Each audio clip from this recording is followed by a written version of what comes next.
A aura é uma espécie de halo luminoso, um conjunto de radiações que circunda e interpenetra todo o nosso complexo fisiopsíquico.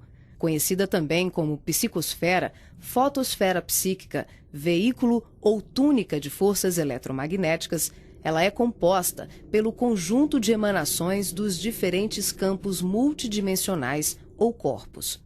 Apresentamos aqui uma visão total de sua forma ovalada, onde temos o corpo físico, o duplo etérico, o corpo astral, o corpo mental, o corpo causal e os centros de força.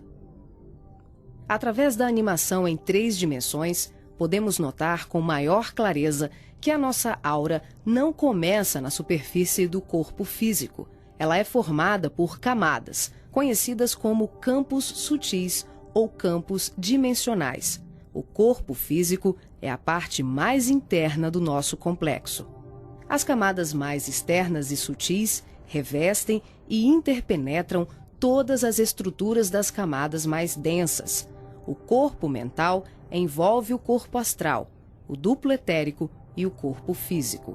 Na cor amarela, vemos a aura mental, de cor rosa, a aura astral, e na cor azul, o duplo etéreo.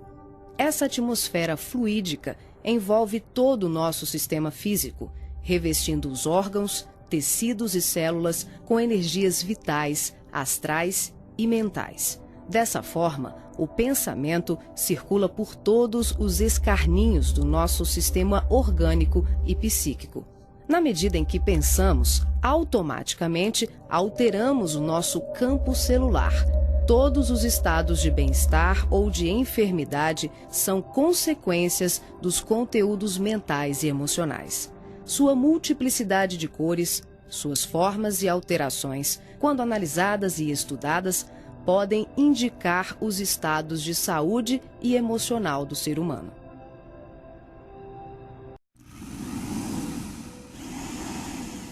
A palavra chakra vem do sânscrito e significa roda de luz, também conhecido como centros vitais, fulcros energéticos ou centros de força. Geralmente são visualizados por videntes e clarividentes como campos em forma de redemoinhos, com a aparência de uma flor, com pétalas irradiantes e coloridas.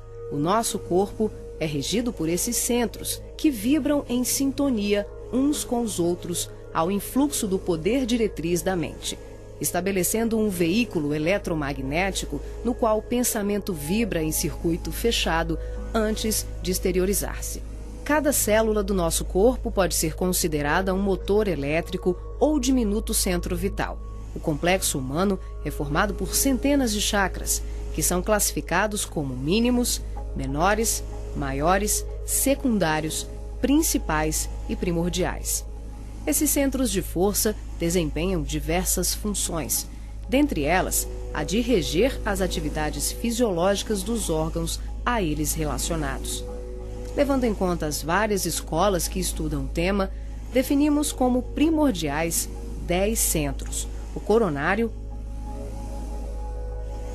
o cerebral ou frontal, o ágina, o laríngeo ou da garganta, o cardíaco, o gástrico ou solar, o esplênico, o umbilical, o genésico ou sexual e o fundamental. Na animação, vemos a parte anterior e posterior de cada chakra, que juntas formam um só órgão. Esses centros de força giram em alternância, repetindo o sistema de respiração num movimento permanente de emissão e absorção de energia. O giro é sincronizado e complementar entre o chakra anterior e o posterior. Os chakras são formados por microtúbulos, que são estruturas ocas, compostas por inúmeros blocos de moléculas idênticas. Esse elemento base, aqui aumentado milhares de vezes, junta-se a outros microtúbulos, formando uma complexa rede capilar. São microtúbulos menores que se inserem em microtúbulos maiores, num processo sucessivo. São justamente esses microtúbulos de diversos tamanhos que dão ao chakra a aparência de pétalas. Aqui vemos um exemplo dos microtúbulos maiores. E aqui, microtúbulos menores preenchendo os microtúbulos maiores.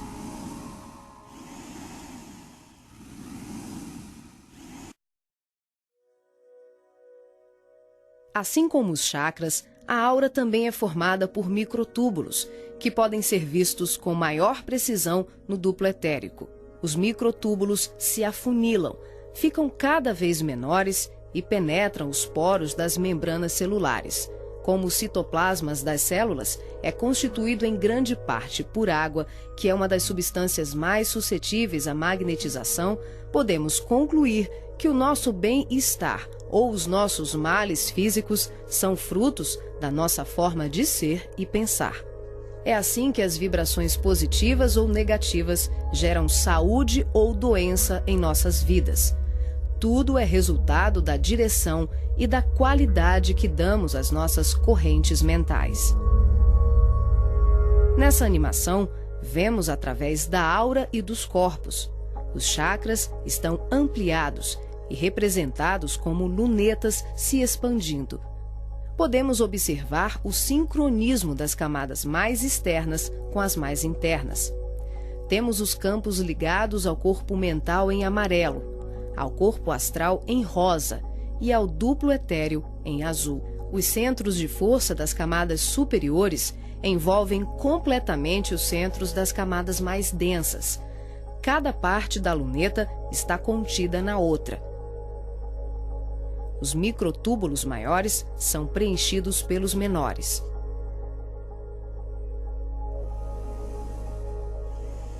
Responsável também por funções psíquicas, os chakras estão relacionados com algumas capacidades de percepção.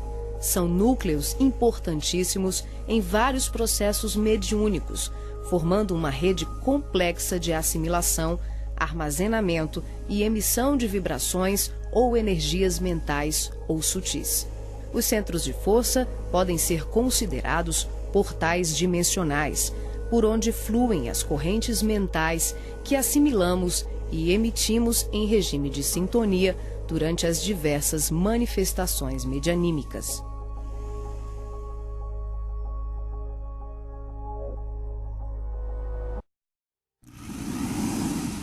Vemos agora os chakras relacionados aos seus respectivos órgãos. Começamos pelos superiores, representados pelo coronário, frontal e ágina, anterior e posterior. Podemos observar o giro em movimentos de alternância, num ciclo permanente de emissão e absorção de energia. Vemos também a sincronia entre os anteriores e os posteriores. O coronário é o centro da sabedoria. Tem responsabilidade direta sobre as funções psicológicas, cerebrais e espirituais. Alimenta as células do pensamento e é o provedor de todos os recursos eletromagnéticos indispensáveis à estabilidade orgânica. É o centro de mais alta frequência. Na animação, o chakra ágna, responsável pelas percepções visuais, vidência e clarevidência, aparece na sua parte posterior da mesma maneira que o frontal. Na verdade, eles se juntam, formando um só chakra, localizado na parte posterior da nossa cabeça. É aqui que o cordão de prata é inserido. O frontal é o centro da mente. Responde pelas funções da visão, da audição, do olfato e ainda administra o sistema nervoso central. É responsável também por uma vasta rede de processos da inteligência, que dizem respeito à palavra, à cultura, à arte e ao saber. O chakra laríngeo é o centro da expressão, regula a fonia, o sistema respiratório, o processo digestivo inicial, a pressão arterial e corresponde-se com as glândulas tireoide e paratireoide. O que na imagem se assemelha a uma pétala são os microtúbulos dos mais variados tamanhos. Eles giram em um processo sincrônico, sempre de forma complementar. O cardíaco é o centro do sentimento, vemos a sua feição posterior e anterior. Ele sustenta os serviços da emoção e do equilíbrio geral. É o responsável pelas energias de todo o aparelho circulatório e se relaciona com o sistema nervoso parasimpático. O centro gástrico também é conhecido como solar ou centro de cura. Um chakra de baixa frequência, o gástrico é uma das mais ativas usinas de fluidos vitais para exteriorização. É responsável pelos processos digestivos e grande parte do metabolismo, atuando vigorosamente sobre o estômago e órgãos envolvidos na digestão. Dentro desses microtúbulos ocos, temos outros microtúbulos ocos. O chakra esplênico é um dos mais importantes. O centro do equilíbrio é também uma grande usina de fluidos. Ele regula a distribuição e a circulação adequada dos recursos vitais em nosso corpo. A feição de pétalas que vemos nessa animação é por conta dos microtúbulos maiores. O umbilical completa as funções do gástrico e do esplênico. Na sua parte posterior, ele é menor. Nós ampliamos para demonstrar de forma clara como esses chakras se interagem. O genésico, conhecido também como chakra sexual, é o centro das formas e elevação. Exerce grande importância nos processos genésicos. Elabora densos campos fluídicos que, quando bem canalizados, podem propiciar vigorosos potenciais energéticos no campo do amor e da criatividade. O chakra fundamental trabalha como se fosse o posterior do coronário. Ele está na base inferior da coluna vertebral, na região do períneo, entre o ânus e os órgãos genitais. Forma, junto com o genésico e o básico, uma tríade, tão importante como o coronário, o frontal e o ágina. Integrado ao genésico, esse centro trabalha principalmente na captação de energias vindas da Terra, oriundas dos raios gama, da água e dos metais.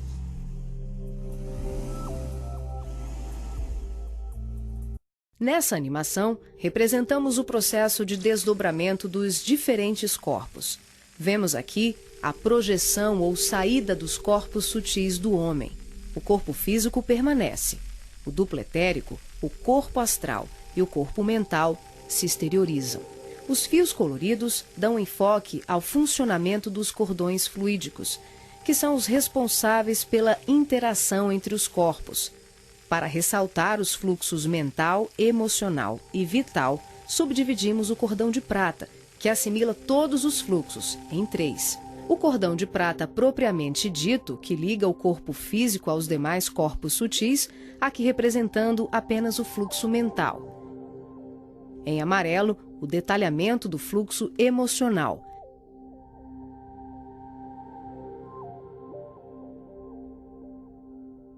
E na cor rosa, o fluxo vital. Esses cordões são semelhantes ao cordão umbilical, porém, a densidade deles é muito mais sutil. São, por assim dizer, vaporosos, uma espécie de laços aeriforme, luminescentes, e varia de acordo com a dimensão da região espiritual onde o ser se encontra. Quando ocorre esse tipo de desdobramento em que o duplo etérico, o corpo astral e o corpo mental se deslocam juntos, o médium não consegue alcançar grandes distâncias, devido à densidade do corpo etérico, que, em síntese, são emanações neuropsíquicas do corpo físico. Dessa forma, o espírito fica nas imediações do organismo carnal, e sua saída ou projeção é geralmente por tempo limitado. Esse fenômeno é muito comum no sono e também em desdobramentos parciais durante os trabalhos mediúnicos.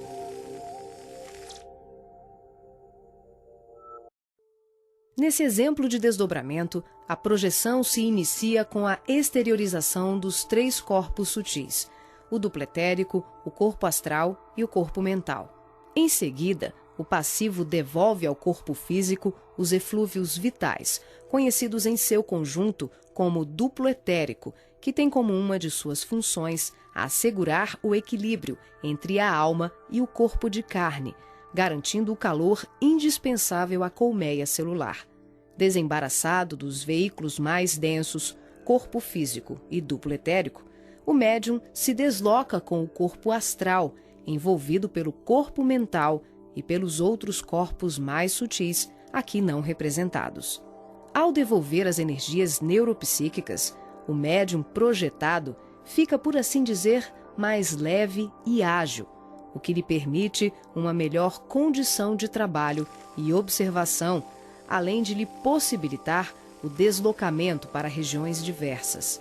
Ele pode viajar para qualquer lugar do espaço, incluindo o plano físico e o extrafísico. O corpo astral, envolvido pelo corpo mental, fica permanentemente conectado ao corpo físico pelo cordão de prata, que também é conhecido como cordão fluídico. Trata-se de um laço, um feixe energético extremamente flexível e expansível, que é formado de microtúbulos, a exemplo dos chakras, e mantém um fluxo energético bidirecional entre os corpos densos e sutis. Esse fluxo vibratório de nutrição faz com que o espírito perceba, de imediato, tudo aquilo que possa vir a ocorrer ao corpo físico durante o desdobramento. Na volta, podemos observar como ocorre a reentrada dos corpos mais sutis, na conjugação com o corpo físico e etérico. Aqui temos o desdobramento do corpo mental. Os 3 corpos saem. O médium devolve ao corpo o duplo etéreo e apenas o corpo mental se projeta. A animação demonstra que, em qualquer tipo de desdobramento, os corpos permanecem conectados entre si através do cordão de prata e dos fluxos energéticos. Em relação ao corpo mental, ocorre muito mais um fluxo mento-emotivo que propriamente um cordão densificado, como mostra o vídeo. Esse tipo de projeção permite ao médium se deslocar para qualquer lugar do universo com uma percepção muito maior, visitando regiões astrais e mundos superiores que estão bem além das colônias de transição, geralmente descritas na literatura espírita. O corpo mental é o envoltório sutil da mente. Tem a forma ovalada ou ovoide, que define o formato da totalidade da nossa aura. O mental também é o responsável pela formação do corpo perispiritual ou corpo astral. É o corpo que permanece quando perdemos os demais corpos, por avanço evolutivo, por desequilíbrio profundo, como na ovoidização ou em operações atinentes a certos renascimentos na crosta terrena.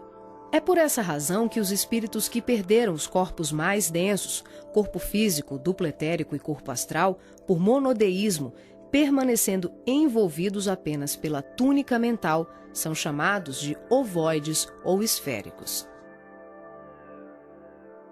Essa animação exemplifica como se dá a interação por expansão da consciência, sem que haja nenhuma dissociação dos corpos densos e sutis. As percepções dos mundos astral e mental, além das comunicações mediúnicas especiais, como a recepção de correntes de pensamentos, podem ser realizadas sem que haja o desdobramento de nenhum dos nossos corpos. Esse fenômeno se manifesta pela expansão simples e ampla da consciência.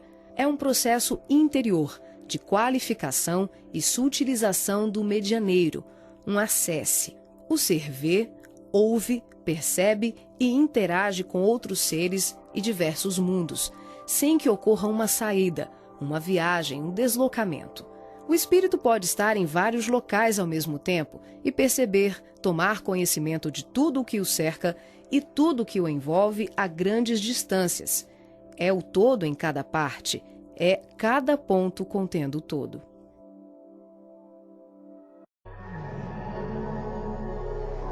Nessa animação, visualizamos os espíritos revestidos apenas pela túnica ou corpo mental, após a perda do corpo astral ou perispiritual, quando tomamos a parte pelo todo.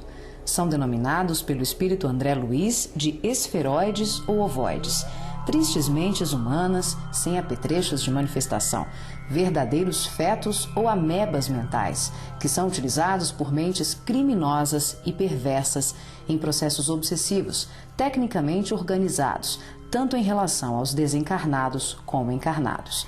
Geralmente se apresentam em forma ovalada, da dimensão de um crânio humano de aspecto gelatinoso, com características amorfas e colorações que variam de um acinzentado escuro ao negro e ao avermelhado.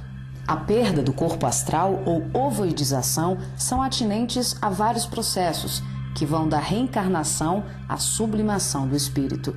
Aqui, focalizamos o sentido inferior dessa ocorrência, quando a personalidade desencarnada continua no além-túmulo, o cultivo das ideias de ódio, vingança, autodestruição, culpa, egoísmo, apego vicioso, gerando uma fixação monodeística, que é a tendência da consciência de fixar o pensamento em uma só ideia, provocando alterações fisiológicas e anatômicas no veículo perispiritual.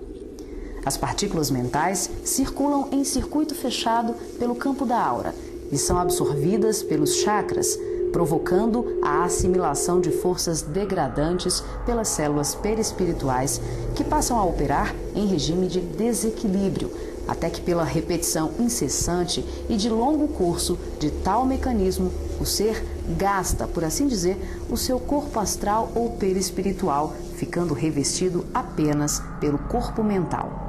Como a mente é o fundamento organizador de todos os nossos tecidos grosseiros e sutis, as cristalizações do pensamento em circuito fechado, em verdadeiros processos de auto-hipnose, de ondas negativas, de ódio, mágoas e diversos outros sentimentos de baixa vibração, acabam gerando uma atrofia do corpo espiritual da criatura em desequilíbrio, perdendo temporariamente o desenho humano. Os ovoides, quando são atraídos e localizados por mentes perversas no campo da aura de encarnados ou desencarnados, passam a viver em regimes simbióticos com suas vítimas, absorvendo-lhes as forças psíquicas em movimento automático de sucção, à semelhança de vários parasitas encontrados na natureza, levando à desorganização das estruturas psíquicas daqueles que lhes sofrem ação doentia. Dependendo das parcelas de créditos e débitos entre os litigantes de tão triste quadro, as relações vindicativas podem se prolongar para além da morte física do hospedeiro. Essas obsessões dolorosas não são ocorrências raras, mas processos comuns provocados pela ignorância e paixões daqueles que permitem enovelarem-se nas teias do ódio e da vingança. O caminho dos ovoides, em tão triste condição, é a esfera do recomeço, as reencarnações na crosta terrena ou em setores outros de vida congênere, tal qual a semente destinada à cova escura para trabalhos de produção, seleção e aprimoramento.